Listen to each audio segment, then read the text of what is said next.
Cuanto más empiezas a investigar qué pensamos, qué entendemos, de dónde venimos, qué creemos que estamos haciendo, más empezamos a ver que nos han mentido. Todas las instituciones nos han mentido. ¿Qué te hace pensar que la institución religiosa sea la única que no lo ha hecho nunca? Las instituciones religiosas de este mundo están cubiertas de basura. Las instituciones religiosas de este mundo han sido creadas por las mismas personas que nos han dado a nuestro gobierno, a nuestra corrupta educación, que establece sus monopolios bancarios, porque a nuestros dueños les importa un bledo a usted o su familia. Todo lo que les preocupa es aquello por lo que siempre se han preocupado: el control de todo el maldito mundo. Hemos sido desviados de la verdadera presencia divina en el universo, que los hombres han llamado Dios. No sé lo que es Dios, pero sé lo que no es. Y hasta que no estés preparado para considerar toda la verdad, y a donde pueda ir, a quién te puede llevar, si quieres mirar a otro lado o creerlo más fácil, entonces en algún punto descubrirás que estás jugando con la justicia divina. Cuanto más te educas a ti mismo, más entiendes de dónde vienen las cosas y más obvias se vuelven, y empiezas a ver mentiras en todos lados. Tienes que conocer la verdad e investigar la verdad, y la verdad te devolverá la libertad. Lo encontrarán difícil aquellos que han tomado la autoridad como la verdad, en lugar de la verdad como autoridad.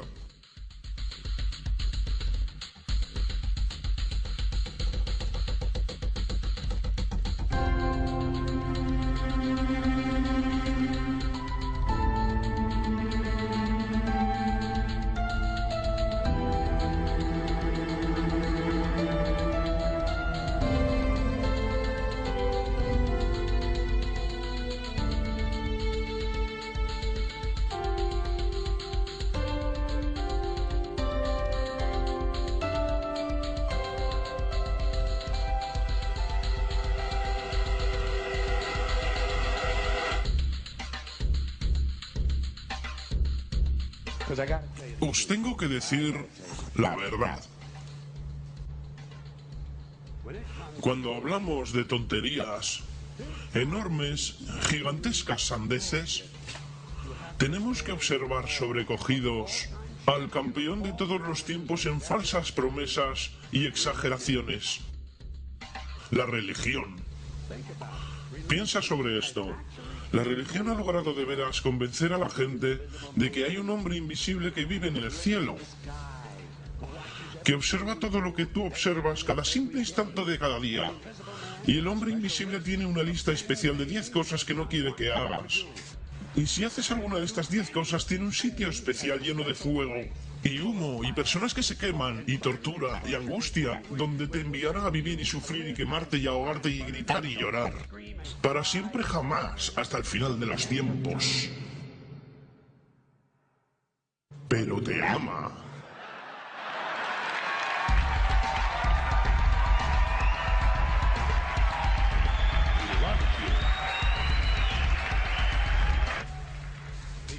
Te ama y necesita dinero. Siempre necesita dinero. Es omnipotente, perfecto, omnisciente y sabio, pero por alguna razón no sabe prescindir del dinero. Las instituciones religiosas reciben miles de millones de dólares, no pagan impuestos y siempre necesitan un poco más.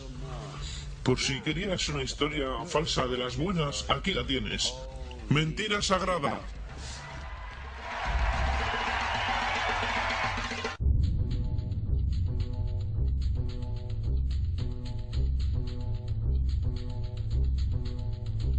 La historia más grande jamás contada.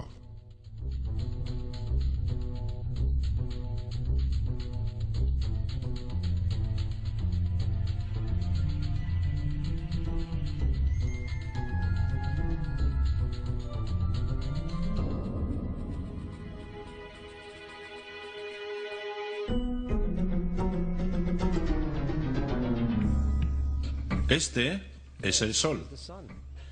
Ya desde hace 10.000 años antes de Cristo, La historia es abundante en esculturas y escrituras que reflejan el respeto y la adoración de las personas por este objeto. Y es fácil entender el por qué, visto que cada mañana el sol aparece, llevando consigo la luz, el calor, la seguridad al hombre, salvándolo del frío, de la oscuridad y de las tinieblas pobladas de predadores en la noche.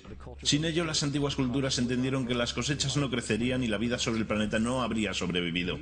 Estas realidades han hecho del sol el objeto más adorado de todos los tiempos. Del mismo modo, también fueron conscientes de las estrellas. El estudio de las estrellas les permitió reconocer y predecir acontecimientos que ocurrieron en largos periodos de tiempo, como los eclipses y las lunas llenas. Catalogaron grupos celestes de aquello que hoy conocemos como constelaciones. Esta es la Cruz del Zodiaco, una de las imágenes conceptuales más antiguas de la historia humana. Muestra el Sol mientras figurativamente pasa por las 12 mayores constelaciones en el curso del año.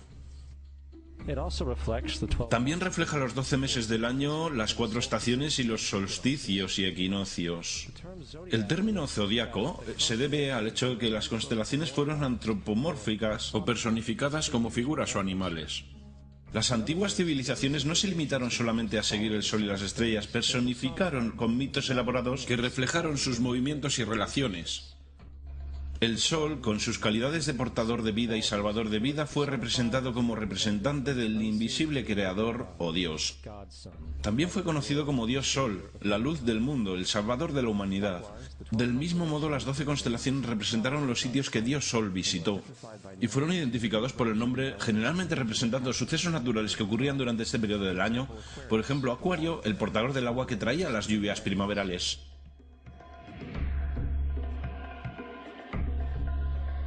Este es Horus, el dios del sol de Egipto de 3000 años antes de Cristo. Es el sol antropomorfizado y su vida es una serie de alegorías mitológicas que tienen que ver con su movimiento en el cielo. Gracias a los antiguos jeroglíficos egipcios sabemos mucho sobre este mesías solar. Por ejemplo, Horus, siendo el sol o la luz, tuvo a un enemigo conocido como Set, y Set fue la personificación de la oscuridad o la noche. Y metafóricamente hablando, cada mañana Horus vencía la batalla contra Set, mientras que al atardecer Set vencía sobre Horus mandándolo al mundo subterráneo. Es importante notar que oscuridad contra luz o bueno contra lo malo siempre ha sido una de las dualidades mitológicas más conocidas y es expresada hoy día de muchos modos. Hablando en general, la historia de Horus es como sigue. Horus nació el 25 de diciembre de la Virgen Isis Meri. Su nacimiento fue acompañado por una estrella en el este, que a su vez 3 reyes siguieron para encontrar y adorar al nuevo Salvador. A la edad de 12 años fue un niño maestro, y a los 30 años fue bautizado por una figura conocida Anub y empezó así su ministerio. Horus tuvo 12 discípulos que viajaron con él. Hizo milagros como curar a los enfermos y caminar sobre el agua. Horus fue conocido por muchos hombres como la verdad, luz, el sagrado Hijo de Dios, el buen pastor, el Cordero de Dios y muchos otros. Después de haber sido traicionado por Tifón, Horus fue crucificado, enterrado por 3 días y después resucitó. Estas cualidades originales de Horus al menos parecen permanecer en muchas culturas en el mundo, puesto que aparecen en muchas otras divinidades generalmente con la misma estructura mitológica. Atis de Frigia, nacido por la Virgen Nana el 25 de diciembre, crucificado y enterrado y después de 3 días resucitó. Krishna de la India, nacido de la Virgen de Baki con una estrella del este que señaló su llegada, hizo milagros con sus discípulos y a su muerte resucitó.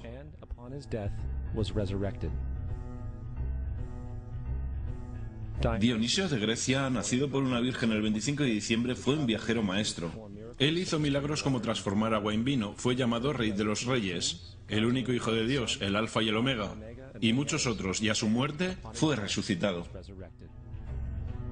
Mitra de Persia, nacido por una virgen el 25 de diciembre, tuvo 12 discípulos e hizo milagros, y a su muerte fue enterrado 3 días y después resucitó. También fue llamado la verdad, la luz y muchos otros. Interesante el hecho que el día sagrado dedicado fue el domingo.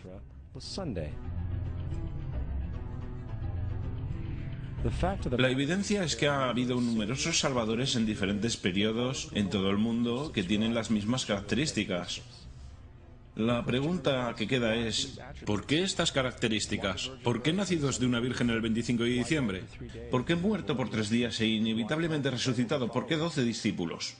Para descubrirlo examinamos el más reciente de los Mesías solares.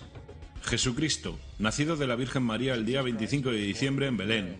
Su nacimiento fue anunciado por una estrella en el este que 3 reyes magos siguieron para encontrar y adorar al nuevo Salvador. Fue un niño maestro a la edad de 12 años y a los 30 años fue bautizado por Juan Bautista. Así empezó su ministerio.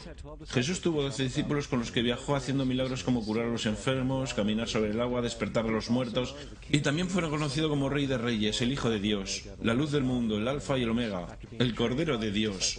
Después de haber sido traicionado por su discípulo Judas y vendido por 30 piezas de plata, fue crucificado, puesto en una tumba y después de 3 días resucitó y ascendió al cielo. Sobre todo, la secuencia del nacimiento es completamente astrológica. La estrella del este es Sirio, la estrella más luminosa del cielo nocturno que el 24 de diciembre se alinea con las estrellas más brillantes del cinturón de Orión. Estas estrellas son llamadas hoy, como vinieron llamándose en la antigüedad, los 3 reyes. Los 3 reyes y la estrella más luminosa, Sirio. Todas apuntan a un lugar en el que el sol sale el 25 de diciembre. Esto es porque los 3 reyes siguen la estrella del este, con el objetivo de encontrar el lugar del sol naciente, el nacimiento del sol.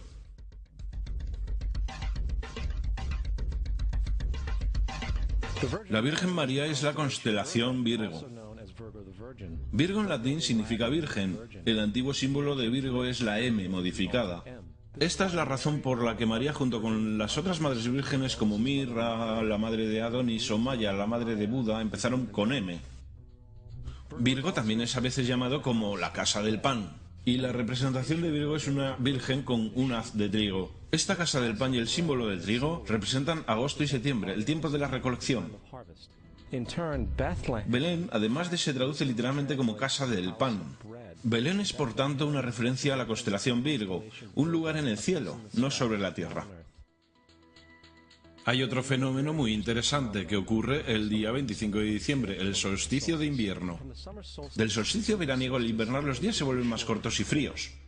Desde la perspectiva del hemisferio norte, el sol parece moverse hacia el sur volviéndose cada vez más pequeño, acortándose los días y llegando el fin de las cosechas. Con su llegada el solsticio invernal simbolizó el proceso de la muerte. Fue la muerte del sol. Antes del 22 de diciembre la muerte del sol fue observada completamente y puesto que el sol se mueve hacia el sur continuamente por 6 meses, también es el día en que se encuentra el punto más bajo del cielo. Aquí ocurre una cosa extraña, el sol deja de moverse hacia el sur, al menos por lo que se puede percibir, por 3 días. Durante estos 3 días de pausa, el sol reside en las vecindades de la constelación conocida como Cruz del Sur. Después de este tiempo, el 25 de diciembre, el Sol se mueve 1 grado al norte, esta vez llevando consigo días más largos, el calor y la primavera. Por tanto, se dijo, el Sol ha muerto sobre la cruz. Ha quedado muerto por 3 días y después ha vuelto a nacer. Esta es la razón por la que Jesús y otros numerosos dioses del Sol comparten la crucifixión, la muerte por 3 días y el concepto de resurrección.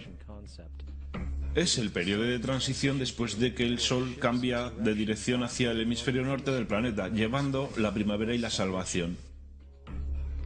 En todo caso, no celebraron la resurrección del Sol sino hasta el equinoccio de primavera o Pascua. Esto es debido al hecho que en el equinoccio de primavera oficialmente el Sol derrota las fuerzas de las tinieblas y el día se vuelve por tanto más largo en duración que la noche, y las condiciones revitalizantes de la primavera emergen. Ahora, probablemente lo más obvio de todo el simbolismo astrológico alrededor de Jesús concierne a los 12 discípulos. Son sencillamente las 12 constelaciones del zodiaco, con lo que Jesús, siendo el Sol, viaja acompañado de ellas. En efecto, el número 12 es repetido muchas veces en toda la Biblia. Este libro tiene mucho más que ver con la astrología que con cualquier otra cosa. Volviendo a la cruz del zodiaco, la vida figurativa del Sol no fue solo una expresión artística o un instrumento para trazar los movimientos del Sol.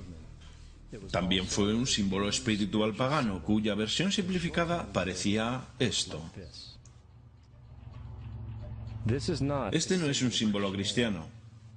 Es la adaptación pagana de la cruz del zodiaco.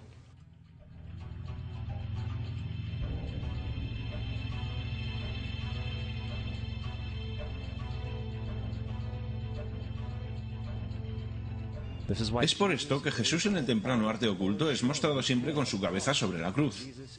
Porque Jesús es el sol, el Dios Sol, la luz del mundo, el Salvador levantado, quien voluntariamente viene otra vez, como cada mañana, la gloria de Dios que protege contra las obras de la oscuridad cuando es nacido otra vez, todas las mañanas, y puede ser visto venir en las nubes, en el cielo, con su corona de espinas o rayos de sol.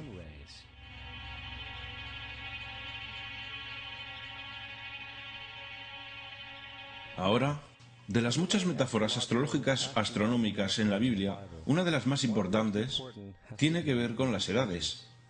Durante toda la escritura hay referencias numerosas a las edades. Para comprender esto, tenemos que estar familiarizados con el fenómeno conocido como la precesión de los equinoccios. Los antiguos egipcios, junto con culturas mucho más antiguas que ellos, supieron que cada 2150 años el amanecer en la mañana del equinoccio de primavera ocurre en un signo diferente del zodiaco. Esto tiene que ver con un lento bamboleo que mantiene la Tierra al rotar sobre su eje.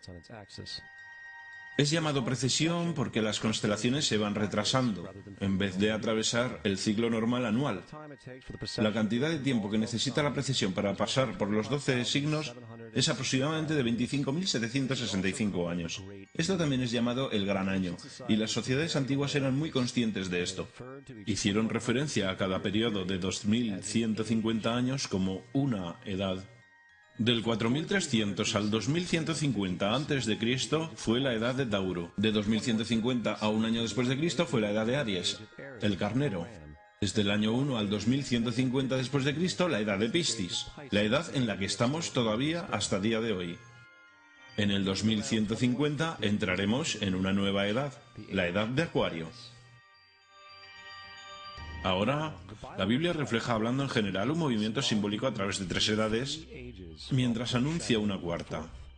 En el Viejo Testamento, cuando Moisés desciende del monte Sinaí con 10 mandamientos, está muy contrariado por ver a sus gentes venerar un becerro de toro dorado. A decir verdad, hizo añicos las tablillas de piedra y ordenó a sus gentes que se mataran para purificarse. La mayoría de los eruditos bíblicos atribuirían esta cólera al hecho de que los israelitas estaban venerando a un ídolo falso, o algo por el estilo. La verdad es que el toro dorado es Tauro, y Moisés representa la nueva edad de Aries, el carnero. Esta es la razón por la cual los judíos incluso todavía hoy soplan el cuerno del carnero. Moisés representa la nueva edad de Aries, y en esta nueva edad todos deben liberarse de la vieja edad. Las otras deidades marcan estas transiciones igualmente, como Mitra, un dios precristiano que mata el toro con la misma simbología. Ahora Jesús es la figura que conduce a la edad que sigue a Aries, la edad de Piscis, o los 2 peces. El simbolismo de pez es muy abundante en el Nuevo Testamento, cuando Jesús alimenta a 5.000 personas con pan y 2 peces. Cuando empieza su ministerio caminando a lo largo de Galilea, se hace amigo de 2 pescadores que lo siguen. Creo que todos hemos visto el pez Jesús en la parte trasera de los coches de mucha gente, aunque pocos saben lo que significa realmente. Es un simbolismo astrológico pagano para el reino del sol durante la edad de Piscis. También la presunta fecha de nacimiento de Jesús es esencialmente el principio de esta edad. En Lucas 22:10, cuando Jesús es preguntado por sus discípulos que dónde estarán la próxima Pascua después de marcharse, Jesús responde: «Contemplad, cuando estéis entrando en la ciudad, allí conoceréis a un hombre llevando un cántaro de agua. Síguelo hasta la casa donde entre». Esta Sagrada Escritura es con mucho una de las más reveladoras de todas las referencias astrológicas. El hombre que lleva un cántaro de agua es Acuario. El portador del agua, que es descrito como un hombre que vierte una jarra de agua permanente, representa la edad de después de Piscis. Y cuando el Sol, el dios Sol, deja la edad de Piscis, Jesús, entrará en la casa de Acuario, porque Acuario sigue a Piscis en la precesión de los equinoccios. Todo lo que Jesús está diciendo es que después de la edad de Piscis vendrá la edad de Acuario. Todos hemos oído hablar alguna vez del fin de los tiempos o del fin del mundo. Aparte de las representaciones gráficas en el libro de la Revelación, la fuente principal de esta idea es Mateo 28:20, donde Jesús dice: estaré con vosotros hasta el final del mundo. Sin embargo, la versión del Rey James, mundo, es una mala traducción entre muchas malas traducciones. La palabra que realmente está utilizando es eón, que significa edad. Estaré con vosotros hasta el final de la edad. Es cierto, pues la personificación solar de Piscis de Jesús terminará cuando el Sol entre en la edad de Acuario. En su totalidad, el concepto del fin de los tiempos y fin del mundo es una alegoría astrológica mal interpretada. Digámosle eso a los aproximadamente 100 millones de personas en USA que creen que el final del mundo se acerca. El símbolo de Jesús, además de ser un híbrido literario y astrológico, es más explícitamente un plagio del dios sol egipcio Horus. Por ejemplo, este grabado de hace aproximadamente 3.500 años en las paredes del templo Luxor en Egipto. Son las imágenes de la proclamación, la concepción inmaculada, el nacimiento y adoración de Horus. Las imágenes comienzan con la visión que anuncia a la Virgen Isis que concebirá Horus. Luego Nef, el Espíritu Santo que deja embarazada a la Virgen, y luego el nacimiento virginal y la adoración. Esta es exactamente la historia del milagro de la concepción de Jesús. A decir verdad, las semejanzas literarias entre Horus y Jesús son sorprendentes.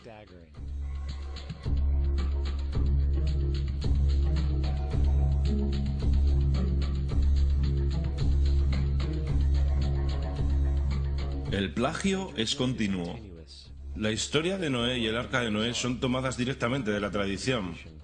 El concepto de la gran inundación es ubicuo en todo el mundo antiguo, con más de 200 diversas citas en diversos periodos y épocas.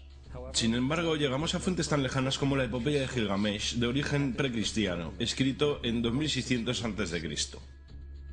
Esta historia habla de una gran inundación ordenada por Dios, un arca de animales salvados sobre él, e incluso el lanzamiento y el regreso de la paloma. Todo esto en común con la historia bíblica, entre muchas otras semejanzas.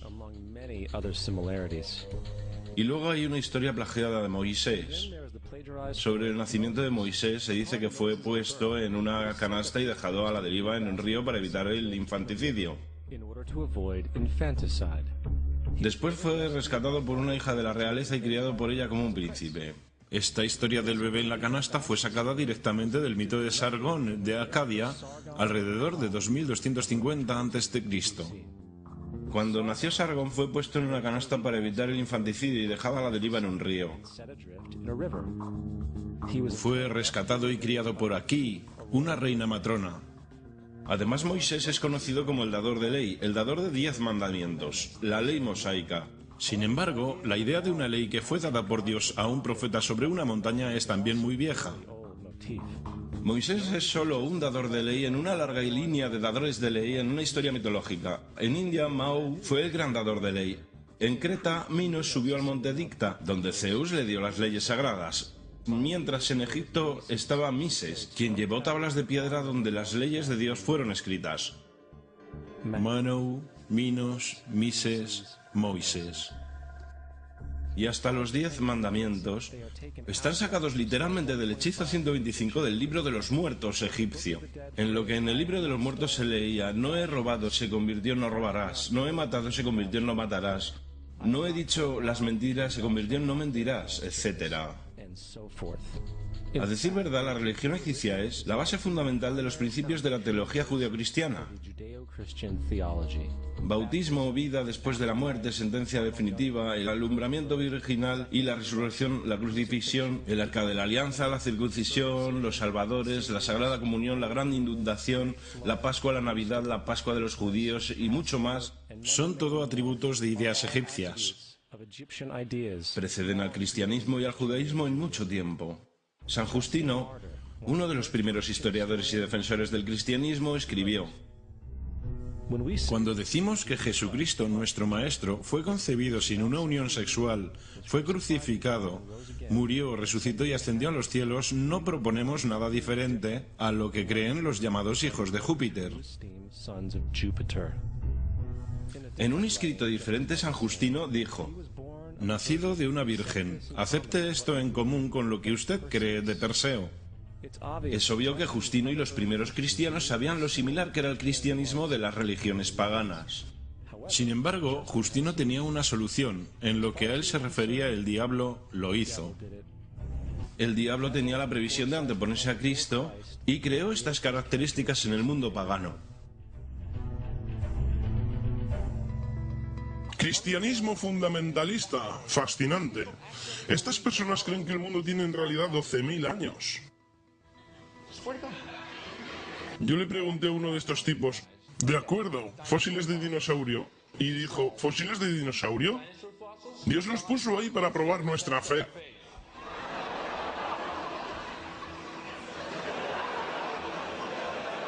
Pienso que Dios te puso aquí para probar mi fe, amigo.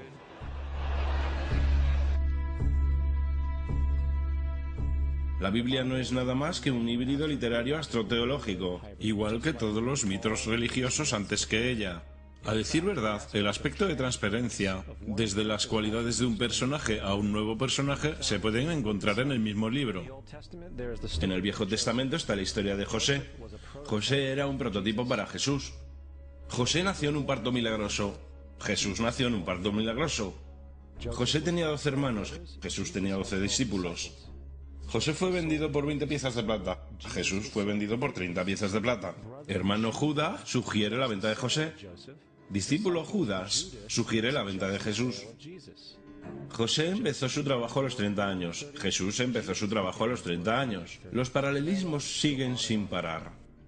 Además, ¿hay alguna evidencia histórica no bíblica de alguna persona viviendo con el nombre de Jesús? El hijo de María que viajó con 12 seguidores, sanando a las personas y cosas por el estilo. Hay numerosos historiadores que vivieron alrededor del Mediterráneo, tanto durante como después de la presunta vida de Jesús.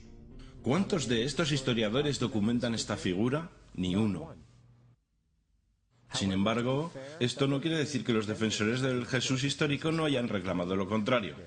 4 historiadores son mencionados típicamente para justificar la existencia de Jesús. Pilinio el Joven, Suetonio y Tácito son los primeros 3. Sus notas constan de algunas frases que en el mejor de los casos solamente hacen referencia a los Cristos o al Cristo, que a decir verdad no es un nombre sino un título. Significa el ungido. El cuarto origen es Josefo y esta fuente ha sido demostrada como una falsificación durante cientos de años. Desgraciadamente, todavía es citado como verdad. Uno pensaría que un tipo que resucitó de entre los muertos y ascendió al cielo para que todos los ojos lo vieran, que llevó a cabo la profusión de los milagros que se le atribuyen, habría logrado entrar en el registro histórico. No lo hizo, porque una vez que sopesamos las evidencias, hay altas probabilidades que una figura conocida como Jesús ni siquiera haya existido. El cristianismo es una parodia del culto al sol, en el cual pusieron a un hombre llamado Cristo en lugar del sol, y le rindieron la pleitesía que originalmente se le rendía al sol. No queremos ser ofensivos, pero queremos ceñirnos a los hechos. No queremos herir sentimientos, pero queremos ser académicamente correctos. En lo que comprendemos y sabemos es cierto, el cristianismo no se basa en la verdad. Hemos descubierto que el cristianismo no es nada más que una historia romana desarrollada políticamente. En realidad, Jesús era la deidad solar de la secta cristiana gnóstica, y de la misma manera que todos los otros dioses paganos era una figura mítica. El sistema político fue el que buscó la figura histórica de Jesús para el control social. Antes del 325 después de Cristo, en Roma, el emperador Constantino convocó al concilio de Nicea. Durante la reunión, las doctrinas cristianas políticamente motivadas fueron establecidas, y empezó una larga historia de derramamiento de sangre de cristianos y fraude espiritual.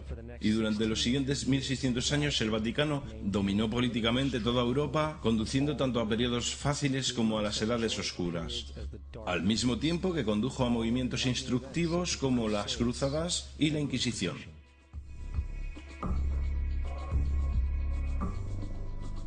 El cristianismo, junto con todos los demás sistemas de creencias, es el fraude de la era. Sirvió para separar la especie del mundo natural y de un individuo a otro, y además respalda la sumisión ciega a la autoridad. Reduce la responsabilidad humana al efecto que Dios lo controla todo, y los crímenes a su vez horribles puedan ser justificados en nombre de la búsqueda divina. Y aún más importante, otorga poderes a aquellos que saben la verdad, pero usan el mito para manipular y controlar sociedades. El mito religioso es el dispositivo de más alcance creado nunca y sirve como el suelo psicológico sobre el cual pueden prosperar otros mitos.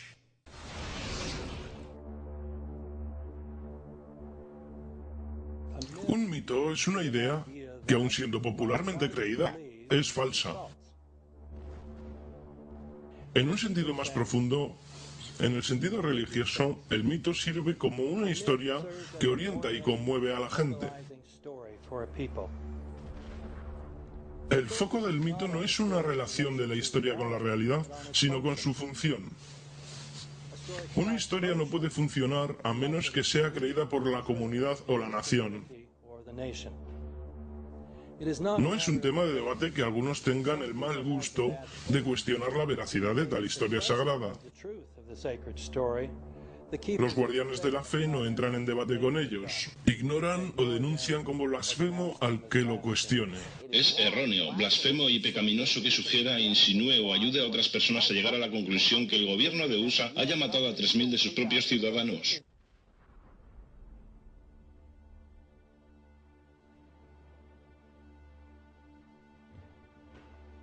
Todo el mundo es un escenario.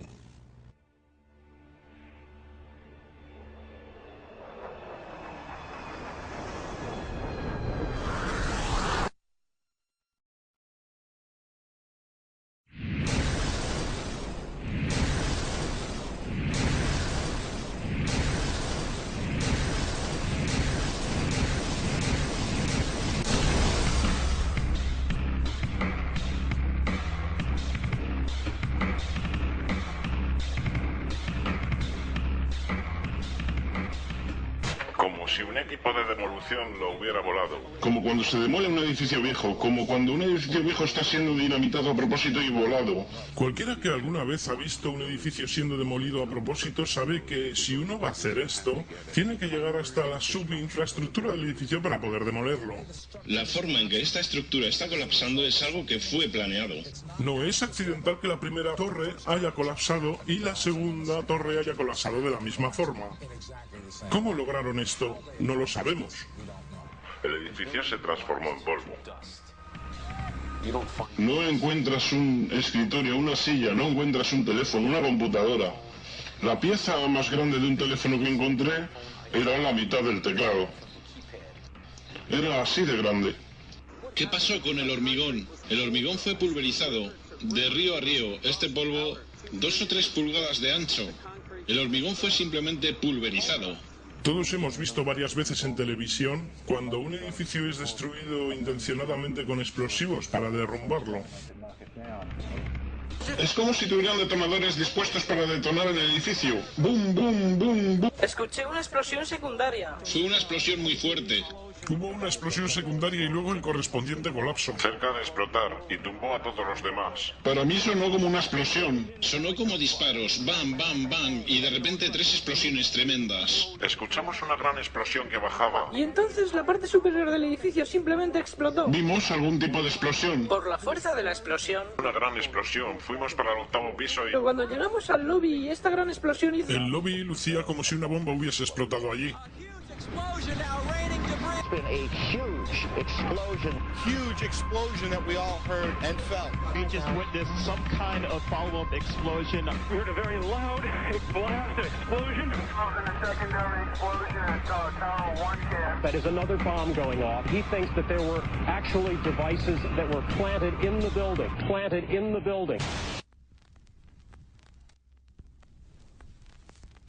El mito del 11S.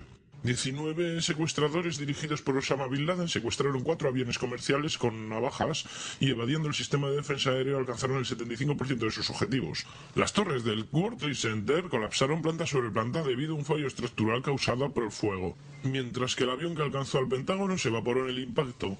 La comisión del 11S descubrió que no hubo advertencia previa, mientras que el gobierno obstaculizó una defensa adecuada. No hubo advertencias.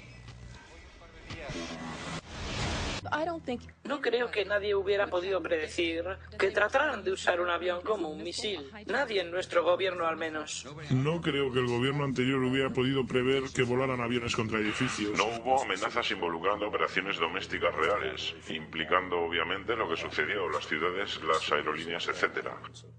No hubo signos de evidencia, que yo sepa.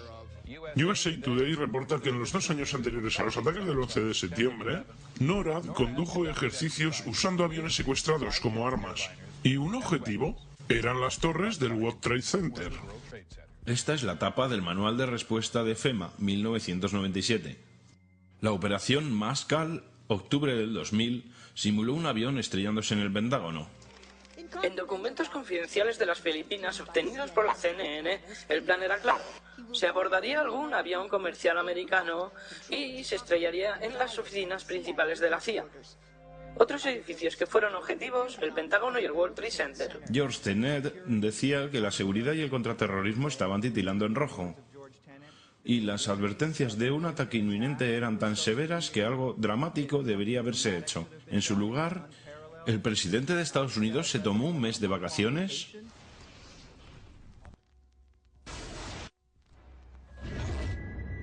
...19 secuestradores.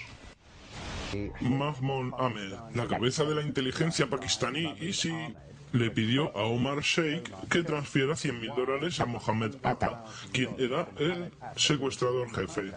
El secuestrador Mohammed Atta recibió transferencias vía Pakistán. El hombre que le manda el dinero se cree que fue Ahmed Omar Sheikh. Omar Sheikh admitió que estaba respaldado por los servicios de inteligencia de Pakistán, el ISI. Nunca se investigó por qué el general Ahmad ordenó que se enviaran $100.000 a Mohammed Atta. En la mañana del 11 de septiembre, oficiales del gobierno estaban desayunando con el general Ahmad en Washington. La comisión del 11S consideró la financiación de los ataques como de poco significado práctico en su reporte oficial. Si nos han dicho que 4 o 5 de los supuestos secuestradores estaban en cada uno de los vuelos, sus nombres deberían haber estado en las listas de pasajeros. Pero las listas que fueron publicadas no contenían ni los nombres de los supuestos secuestradores ni ningún nombre árabe. Sabemos que los que supuestamente fueron los secuestradores tenían sus casas, coches, tarjetas de crédito pagadas por el gobierno de USA. En realidad eran agentes. La evidencia fue también aparentemente planeada. El pasaporte de uno de los secuestradores fue supuestamente encontrado entre los escombros. Pasa a través de la bola de fuego, a través del lado del avión, y luego cae hasta el suelo sin ningún rasguño. Durante 6 meses reportaron que tenían este pasaporte. ¡Ey, lo tenemos! ¡Tenemos la prueba! Y entonces el tipo aparece y estaba todavía vivo. Varios de estos hombres están todavía vivos. No lo podía creer cuando el FBI me puso en su lista. Dieron mi nombre y mi fecha de nacimiento, pero no soy un suicida. Estoy aquí, estoy vivo. No tengo ni idea de cómo pilotar un avión. Al menos 6 de los secuestradores están aún vivos. El FBI, hasta el día de hoy, no ha corregido su lista. No hay ninguna evidencia que conecte ninguno de los secuestradores vivos o muertos con Osama Bin Laden. Osama Bin Laden. Por supuesto, estamos detrás de Saddam Hussein, quiero decir, Bin Laden. Enero de 2001. La administración Bush ordena al FBI y a las agencias de inteligencia que detengan las investigaciones relacionadas con la familia Bin Laden, incluyendo a los parientes de Osama, que vivían, adivinen dónde, en Falls Church, Virginia, vecinos de la central de la CIA. Cuando él ya era el criminal más buscado en USA, según se dice, estuvo 2 semanas en un hospital americano en Dubái. Fue tratado por un doctor americano y lo visitó un agente local de la CIA. No hemos visto ninguna pequeña evidencia que conecte a Osama Bin Laden directamente con la planificación del 11S. Este fracaso en la provisión de pruebas luego se dijo que fue innecesario porque Bin Laden, en un vídeo encontrado supuestamente en Afganistán, admitió su responsabilidad por los ataques. Esta confesión es ahora citada como prueba, pero el hombre del vídeo tiene la piel más oscura, pómulos más grandes y nariz más ancha que Osama Bin Laden en todos estos vídeos. Otra vez parece que tenemos una evidencia planeada. En 1976, el hermano mayor de Osama, Salem Bin Laden, contrató a un hombre en Texas con el nombre de Jim Bath para manejar todas las inversiones de la familia Bin Laden en los Estados Unidos. Jim Bath también resulta ser casi un viejo amigo o antiguo piloto de la Guardia Nacional con George Bush. Las conexiones entre los Bush y los Bin Laden se vuelven mucho más claras cuando George Herbert Walker Bush hizo viajes a Arabia Saudita en 1998 y 2000 para encontrarse con la familia Bin Laden representando a una compañía del grupo Carlyle. George Bush estaba reunido con un hermano de Osama, Safik Bin Laden, en la mañana del 11 de septiembre en representación del grupo Carlyle. Este grupo continúa amasando ganancias debido a la guerra contra el terrorismo y las guerras en Afganistán e Irak.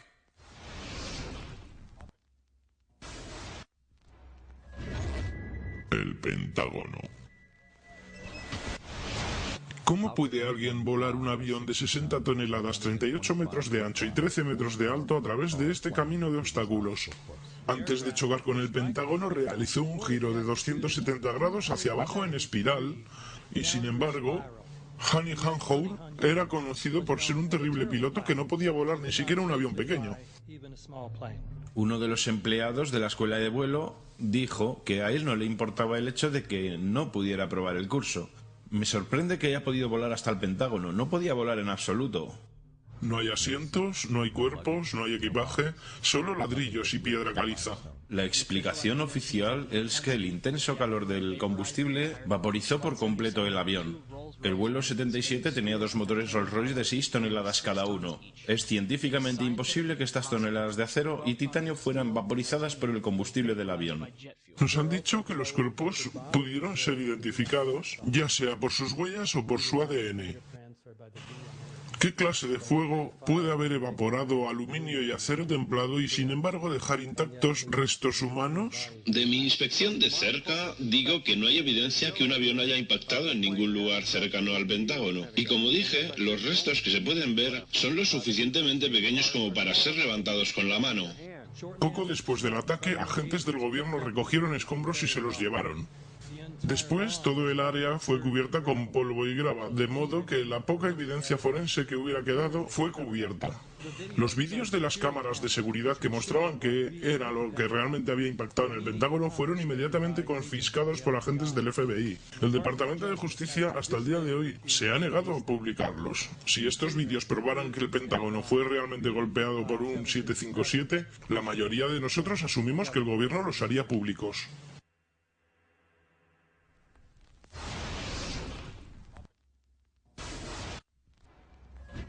Shanksville. Parece como si no hubiera nada allí, excepto un hoyo en el suelo. Lo único que veíamos era un pozo humeante y algunos árboles rotos. Se podía ver gente trabajando, caminando alrededor del área. Pero por lo que pudimos ver no ha quedado mucho. ¿Algún resto del avión? No, no había nada. Nada que pueda indicar que un avión se ha estrellado ahí. Estos son unas fotos de un avión comercial accidentado en Nigeria. Este es el vuelo 93 estrellado en Shanksville.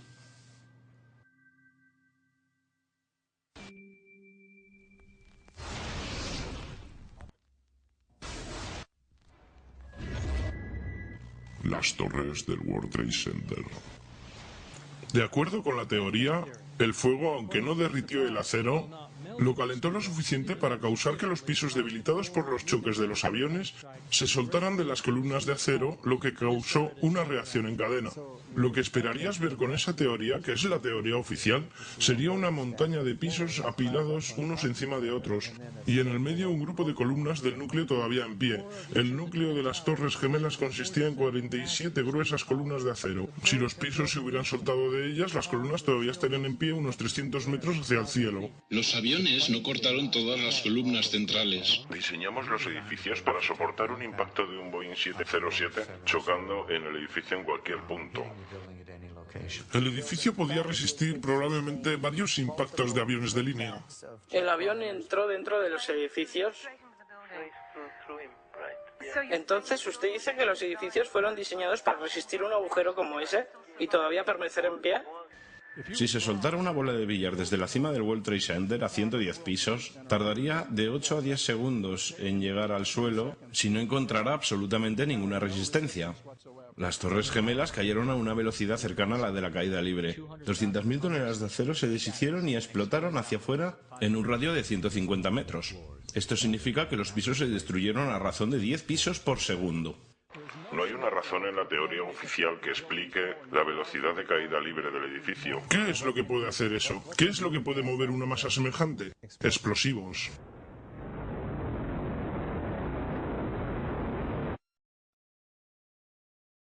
...47 enormes columnas de acero interconectadas. ¿Cómo haces que caigan simultáneamente de modo que el núcleo desaparezca? Parece como si las columnas hubieran sido cortadas. La forma en que lo hacemos es cortando las vigas en ángulo.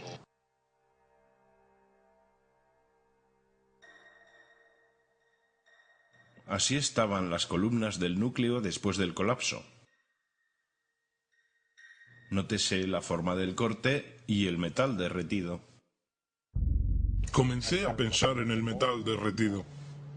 En los tres edificios, en los escombros de ambas torres, en las áreas del subsuelo, en el edificio 7, están esos montones de metal derretido. 6 semanas después del colapso fueron documentadas zonas calientes a 1100 grados entre los escombros. Esos son 260 grados más que lo que el combustible aéreo puede dar. Bajas y ves acero derretido, deslizándose por los rieles, como si estuvieses en una fundición, como lava, un volcán. El acero derretido fue encontrado hasta 5 semanas después, cuando los escombros estaban siendo quitados. También fue encontrado el World Trade Center 7. Entonces buscó en los reportes oficiales. ¿Qué dicen del metal derretido? No dicen nada. Esperen un minuto. Esto es una evidencia importante. ¿De dónde vino? La termita es tan caliente que simplemente corta el acero. Acero estructural, por ejemplo, como un cuchillo corta mantequilla. Los productos son hierro derretido y óxido de aluminio que se expele como polvo. ¿Ven esas nubes de polvo? ¿Se pueden imaginar cuando se juntan esos químicos a gran escala? Un análisis microscópico de electrones del metal derretido en el acero y las microesferas ricas en hierro encontradas en el polvo encontró restos exactos del compuesto explosivo termita. Termita es una marca patentada que se usa en la industria de la demolición. Montones de metal derretido bajaban más torres y luego de su colapso bajo el edificio 7. Pero el edificio 7 ni siquiera fue golpeado por un avión. Parte del problema es que la gente no sabe mucho sobre el edificio 7, debido al extraordinario secreto que rodea su colapso. Este es un rascacielos de 47 pisos. Este edificio cayó a las 17:25. No fue golpeado por un avión. Este edificio solo tenía incendios en 2 o 3 pisos y fue derrumbado por lo que sabemos que fue una demolición controlada. Justo como una demolición controlada, se hundió en el medio. El edificio simplemente se fue directamente hacia abajo, casi en caída libre. Primero vuelan una de las columnas centrales para que el edificio se caiga por sí mismo. El edificio 7 tuvo la clásica falla.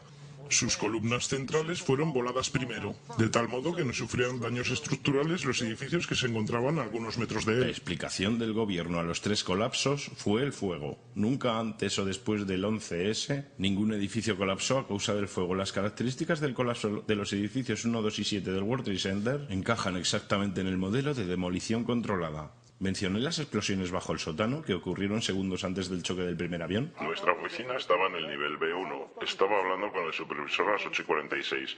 De repente escuchamos ¡boom! Una explosión tan fuerte que nos levantó. Y vino desde el sótano, entre los niveles B2 y B3. Y antes de decir nada, escuchamos ¡boom! El impacto del avión arriba. Estaba caminando por el pasillo principal del edificio y ahí fue cuando me tumbó. Quiero decir, el impacto de la explosión me tiró al suelo. Y ahí fue cuando todo empezó a suceder. De repente hubo otro impacto. Y los techos de las torres caían. De ahí fuimos a la torre 2 del World Trade Center. Y de repente todo empezó a pasar de nuevo. Algo más nos golpeó el suelo. Se sintió en la base. Los pisos se hundían. Todo lo que estaba sucediendo... Conozco gente que murió en el sótano. Conozco gente que se quebró las piernas en el sótano. Gente que pasó por cirugía reconstructiva porque las paredes le golpearon en la cara.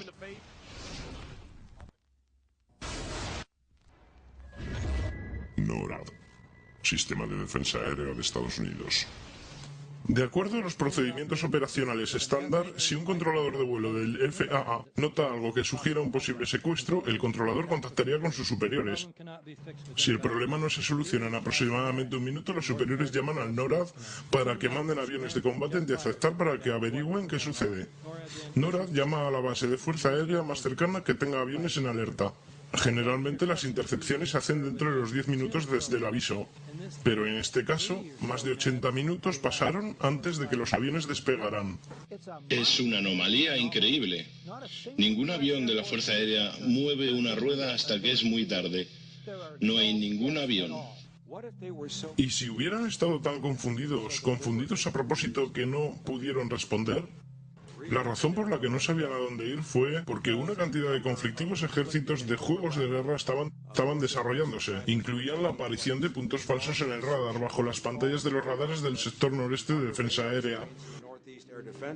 Hola, Boston Center. Tenemos algunos problemas. Una aeronave secuestrada que va hacia Nueva York. Necesitamos que nos manden algunos F-16 o algo. Échenos una mano. NORAD es el mundo real o un ejercicio. Había otro ejercicio, Guerrero Vigilante, que era, de hecho, según una fuente de NORAD, un secuestro de un vuelo en el mismo momento, con solo 8 cazas disponibles y que debían ser enviados en pares. Estaban tratando con 22 posibles secuestros justamente el día 11 de septiembre, y no podían diferenciar los ejercicios de guerra de los verdaderos secuestros. En el 2000, NORAD logró interceptar en 67 ocasiones, 100% de efectividad. El 11 de septiembre fallaron 4 veces en un día. La mañana del 11S, Dick Cheney estaba a cargo de todas las operaciones de NORAD desde el búnker de comando bajo la Casa Blanca. Por lo menos uno de los juegos de guerra de esa mañana era una simulación sobre aviones estrellándose contra edificios. Comisión del 11S. Página 172. El gobierno de los Estados Unidos no ha podido determinar el origen de los fondos usados en los ataques del 11S. En definitiva, la cuestión es de poco significado práctico. Las autoridades no pudieron encontrar la fuente de los fondos. Y entonces surge la más increíble y deshonesta declaración. En definitiva, la cuestión es de poca importancia. Es de enorme importancia. ¿No importa quién pagó por el 11S? El colapso del edificio 7 fue reconocido como especialmente difícil de explicar. El reporte de la Comisión del 11S explícitamente admite que no pudo explicar el colapso de este edificio. Ni siquiera lo menciona. Señor presidente, ¿por qué usted y el vicepresidente insisten en presentarse juntos ante la Comisión del 11S? Porque la Comisión del 11S nos quiere hacer algunas preguntas y es por eso por lo que nos estamos reuniendo. Y espero ansioso reunirme con ellos y contestar las preguntas. ¿Por qué se presentan juntos en lugar de separadamente como fue pedido? Porque es una buena oportunidad para que nosotros dos contestemos las preguntas de la Comisión del 11S, que esperan ansiosos a preguntarnos, y estoy ansioso por contestarles. Veamos. ¿Cree que deberían ser capaces de presentarse y hablar con sus propias palabras? Deberían ir bajo juramento. Sí, en público. Cuando Bush y Cheney se encontraron con la Comisión del 11S, lo hicieron solo bajo sus propios términos. Se reunían juntos, no estaban bajo juramento. No estarían permitidos ni la prensa ni familiares de fallecidos. No se permitirían grabaciones de ningún tipo. No se permitirían transcripciones. ¿No cree que los familiares tienen derecho a tener la transcripción o a ser capaces de ver? Adam me preguntó lo mismo ayer. Tengo la misma respuesta. El informe final fue un informe unánime. Eso significa que si un miembro de la comisión tuvo alguna objeción sobre cualquier cosa, ese hecho sería dejado fuera de informe.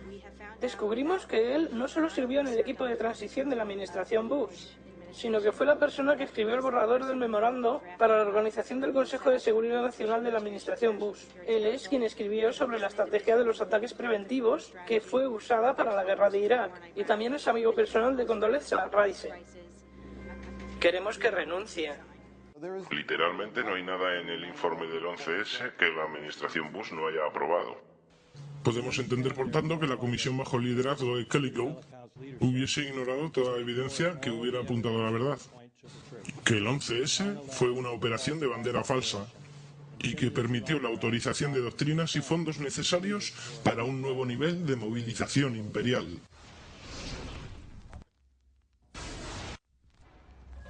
Terrorismo. Terrorismo se define como uso sistemático del terror que se manifiesta con violencia o intimidación para generar miedo. Armed with knives, armed with chemical, biological, nuclear weapons. Fanatics, terrorists, September 11th. September 11th, killers, September 11th, terrorists. Terrorists of Al-Qaeda, terrorists, nuclear weapons, terrorists. 9/11, terror, terrorist, evil. September 11th, September 11th. The terrorists, war and danger. September 11th, terrorism, global terrorism, terrorism, terrorists. Terrorists, terrorists, terrorists, terrorists, the terror. Terrorists, terrorists, terrorism. September 11th, global terrorism, terrorists. Terrorism. September 11th, world terrorism, terrorism. September 11th, global terrorism. September the 11th, terror. Weapons of mass destruction. September the 11th, terrorists. The evil terrorists, no. Terrorismo. Las palabras son repetidas hipnóticamente. Terrorismo, terroristas, amenaza terrorista y, por supuesto, se cree que está vinculado con Al-Qaeda. Pero ¿es esto llamado guerra contra el terrorismo, que está en nuestras caras prácticamente todo el tiempo, una obsesión ineludible de nuestra existencia? Un día nuestros nietos mirarán hacia nuestro tiempo y preguntarán: ¿cómo se ganó la guerra contra el terror? La clase gobernante entera, la élite gobernante, ve al terrorismo como el medio perfecto, de hecho el único medio, para proveer cohesión social, proveyendo una imagen enemiga para que la sociedad se mantenga unida, de acuerdo con la teoría neoconservadora de Carl Smith. Se debe tener una imagen enemiga para tener una sociedad, y eso es algo muy peligroso, porque ahora significa que el orden social entero, los partidos políticos, la vida intelectual y la política en general están basados en un mito monstruoso. Prácticamente todos los sospechosos de terrorismo detenidos son liberados sin cargos. Pero solo después de aparecer en la portada para que usted los vea.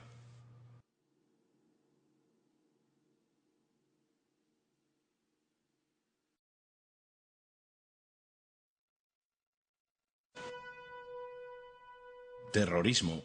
Técnica utilizada por los gobiernos para manipular la opinión pública con el fin de promover una agenda. Mira lo que la CIA ha hecho en este país. Lo que nos han hecho es increíble. Mira los actos terroristas que ocurrieron. La CIA estuvo involucrada en la mayoría, si no en todos ellos. Tenemos los cuarteles de los marines, la embajada de Kenia. Tuvimos Paman 103, tuvimus Hughes Call. La ciudad de Oklahoma, el World Trade Center en 1993. Con ayuda de los terroristas se voló el World Trade Center la primera vez. Ellos tenían las bombas, ellos tenían sus licencias de conducir. El informante llamó a Salem, un oficial de la Armada egipcio de 43 años. A él fue asignado preparar una bomba y entonces fue a su jefe en el FBI, y le preguntó: ¿vamos a poner una bomba falsa ahí, no? Y el jefe contestó: no, vamos a poner una bomba real. El FBI fue el que llevó a cabo el ataque del World Trade Center en 1993. Contrataron a Edmund Salem y le pagaron $1 millón. Y le dieron explosivos reales y un detonador y le dijeron que construyera una bomba y se la diera a los tontos que él controlaba para permitirles atacar el complejo del World Trade Center. Desafortunadamente para ellos hubo solo 6 personas muertas. No fueron suficientes para aprobar leyes contra el terrorismo. Entonces lo que sucedió es que 2 años después, en abril de 95, fue el edificio Murrah de la ciudad de Oklahoma. 168 muertos. Un año después, las leyes antiterroristas fueron aprobadas, las cuales eliminaban muchos de nuestros derechos constitucionales y libertades civiles.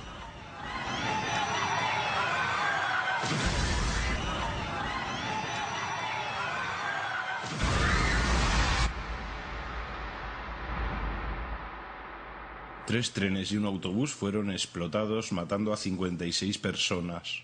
Esa mañana justamente se estaba desarrollando un ejercicio antiterrorista que se ocupaba de el mismo escenario con bombas. en exactamente las mismas estaciones de tren y exactamente a la misma hora. Eran las 9:30 de la mañana. Estábamos, de hecho, ejecutando un ejercicio para una compañía de unas 1000 personas en Londres, basado en bombas simultáneas que explotarían precisamente en las estaciones afectadas. Todavía tengo los pelos de punta. Estaban haciendo un ejercicio para ver cómo sobrellevarían esto, y pasó justo de la misma manera. Precisamente. El mismo escenario con bombas en precisamente las mismas estaciones de trenes y precisamente a la misma hora. Debemos pensar que hay algún tipo de coincidencia, que hubo también una simulación antiterrorista. Al igual que el 11S, estaban hablando sobre ataques a los mismos objetivos, las mismas estaciones de tren, en exactamente el mismo momento que los ataques se estaban produciendo, proveyendo algún tipo de protección, por lo que deben ser operaciones orquestadas de alguna manera por el Estado.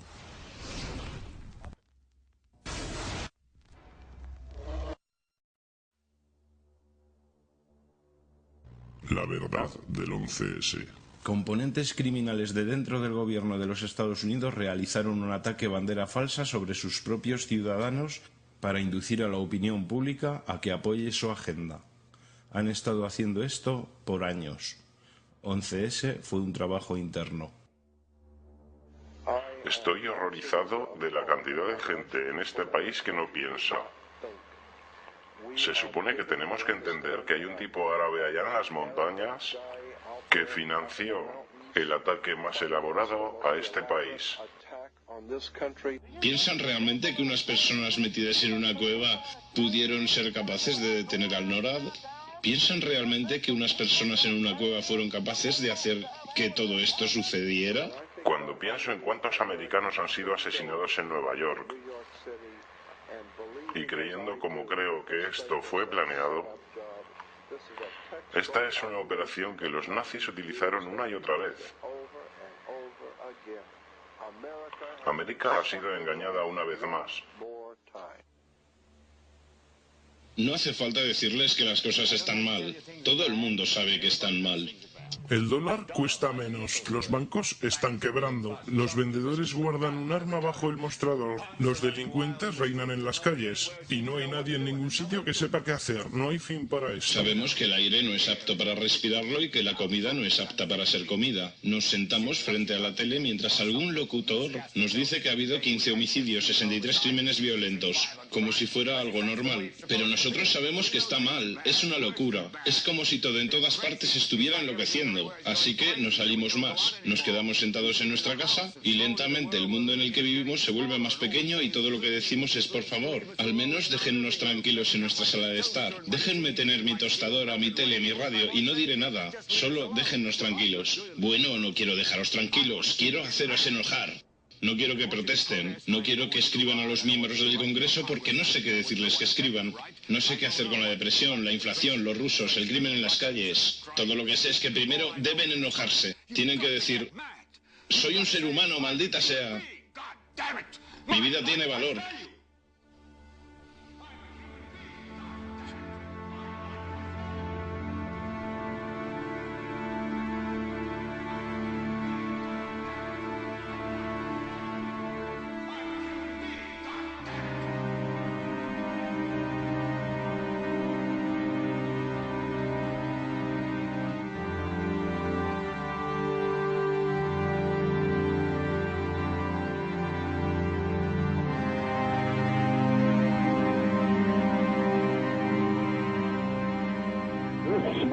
Hay humo, es terrible, 105, Torre 2. Es realmente horrible, es negro, árido. Mi esposa piensa que estoy bien, llamé y dije que estaba dejando el edificio, estaba bien y entonces ¡bang! 3 de nosotros, 2 ventanas rotas.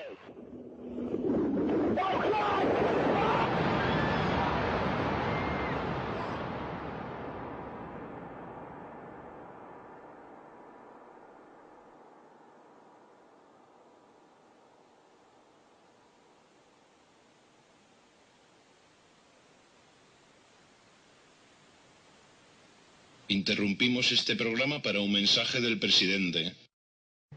Señoras y señores, la propia palabra secreto es repugnante en una sociedad libre y abierta. Y nos hemos opuesto intrínsecamente a las sociedades secretas, a juramentos secretos y a procedimientos secretos, porque nos enfrenta en todo el mundo una conspiración monolítica y despiadada que se basa principalmente en medios encubiertos para expandir su esfera de influencia, basada en infiltración en lugar de invasión, en subversión en lugar de elecciones, en intimidación en lugar de libre elección. Es un sistema que ha construido y usado vastos recursos humanos y materiales para construir una maquinaria eficiente, una red estrechamente entretejida, que combina operaciones militares, diplomáticas, de inteligencia, económicas, científicas y políticas. Sus preparativos son ocultos, no se publican, sus errores son enterrados, no salen en los periódicos, sus disidentes son silenciados, no elogiados.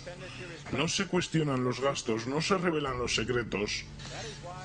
Es por eso que el legislador ateniense Salón decretó como delito que los ciudadanos se desentiendan de las controversias. Pido su ayuda en la tremenda tarea de informar y alertar a la población norteamericana, confiando en que con su ayuda los hombres serán como han nacido, libres e independientes.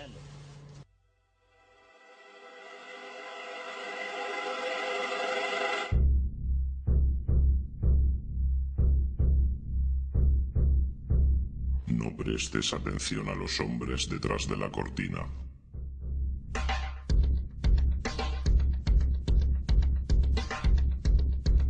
Detrás del trono hay algo más grande que el rey mismo.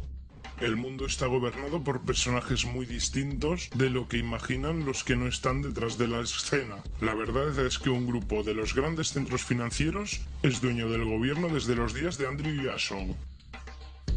En 1775, la Guerra Americana Revolucionaria comenzó cuando las colonias americanas buscaron separarse de Inglaterra y su monarquía de opresión. Aunque hubo muchas razones para la revolución, una en particular sobresale como causa primordial. El rey George III de Inglaterra prohibió la moneda sin interés e independiente que las colonias estaban produciendo y usando, forzándolos a pedir dinero del Banco Central de Inglaterra con interés, inmediatamente poniendo a las colonias en deuda. Y como luego dijo Benjamin Franklin, la negativa del rey George III de permitir a las colonias operar un sistema monetario honesto que liberaría al hombre ordinario de las palancas de los manipuladores de dinero fue probablemente la causa primordial de la revolución. En 1783 América ganó su independencia de Inglaterra. Sin embargo, su batalla en contra del concepto del Banco Central y los hombres corruptos y llenos de avaricia asociados a él acababa de comenzar. ¿Qué es un banco central? Se trata de una institución que produce la moneda de una nación entera. Basados en el precedente histórico, existen dos poderes específicos, intrínsecos en la práctica del Banco Central: el control de las tasas de interés y el control del suministro de dinero o inflación. El Banco Central no solo provee dinero a la economía de un gobierno, se lo presta con interés. Entonces, aumentando o disminuyendo el suministro de dinero, el Banco Central regula el valor de la moneda emitida. Es crucial entender que la estructura entera de este sistema puede producir una sola cosa a largo plazo: deuda. No hace falta pensar mucho para entender esta estafa. Cada dólar producido por el Banco Central es prestado con interés.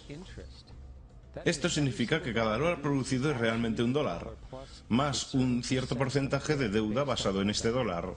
Y como el Banco Central tiene un monopolio sobre la producción de la moneda del país entero, y ellos prestan cada dólar con deuda inmediata asociada a él, ¿de dónde sale el dinero para pagar esta deuda? Solo puede venir nuevamente del Banco Central. Lo que significa que el Banco Central tiene que incrementar constantemente su suministro de dinero para temporalmente cubrir la deuda pendiente creada, y puesto que este nuevo dinero es también prestado con interés, crea más deuda. El resultado final de este sistema, sin duda, es la esclavitud, porque es imposible para el gobierno y para el público salir algún día de esta deuda autogenerada. Los padres fundadores del país son bien conscientes de ello. Creo que las instituciones bancarias son más peligrosas que un ejército. Si el pueblo americano alguna vez permite a los bancos privados controlar la emisión de moneda, los bancos y corporaciones que crecerán alrededor de ellos privarán al pueblo de su propiedad hasta que sus hijos despierten, sin casa en el continente que sus padres conquistaron. Si quieren seguir siendo esclavos de los banqueros y pagar por el costo de su propia esclavitud, permítanles continuar creando el dinero y controlando el crédito de la nación. A principios del siglo XX, los Estados Unidos habían ya implementado y eliminado algunos sistemas de banco central que fueron estafando a través de crueles intereses bancarios. En ese momento, las familias dominantes de los bancos y negocios del mundo eran los Rockefeller, los Morgan, los Warburg y los Rothschild. A principios del siglo intentaron instalar una vez más leyes para crear otro banco central. Sin embargo, sabían que el gobierno y el público desconfiaban, así que necesitaron crear un incidente para afectar a la opinión pública. Así, J.P. Morgan, conocido públicamente como un conocedor financiero de la época, aprovechó su influencia masiva publicando rumores de que un banco prominente de Nueva York era insolvente o había quebrado. Morgan sabía que esto causaría histeria masiva y que a la vez afectaría a otros bancos, y así fue. El público, temiendo perder sus depósitos, comenzó masivamente a retirar su dinero y, consecuentemente, los bancos fueron forzados a reclamar sus préstamos, obligando a vender sus productos, y así comenzó una espiral de quiebras, reposesiones y desorden. Poniendo las piezas en orden unos años más tarde, Freddie Callen, de la revista Life, escribió: «Los intereses de Morgan tomaron ventaja para precipitar el pánico en 1907, guiándolo astutamente mientras sucedía. Sin consciencia del fraude, el pánico de 1907 tuvo una investigación parlamentaria del Congreso, dirigida por el senador Nelson, quien tenía lazos íntimos con los monopolios bancarios, y luego formó parte de la familia Rockefeller por casamiento. La comisión, dirigida por Nelson Aldrich, aconsejó que debería crear un banco central para evitar que un pánico como el de 1907 volviera a repetirse. Esta fue la chispa que los banqueros internacionales necesitaban para iniciar su plan. En 1910 hubo una reunión secreta en la propiedad de Morgan en Jekyll Island, en las costas de Georgia. Ahí fue donde se escribió la ley del Banco Central, llamada Acta de la Reserva Federal. Fue escrita por banqueros, no legisladores. La reunión fue tan secreta, tan oculta al conocimiento del gobierno o el público, que las 10 personas que formaron parte camuflaron sus nombres cuando salieron de la isla. Después de elaborar esta ley, fue entregada a su promotor político, Nelson Aldrich, para introducirla en el Congreso.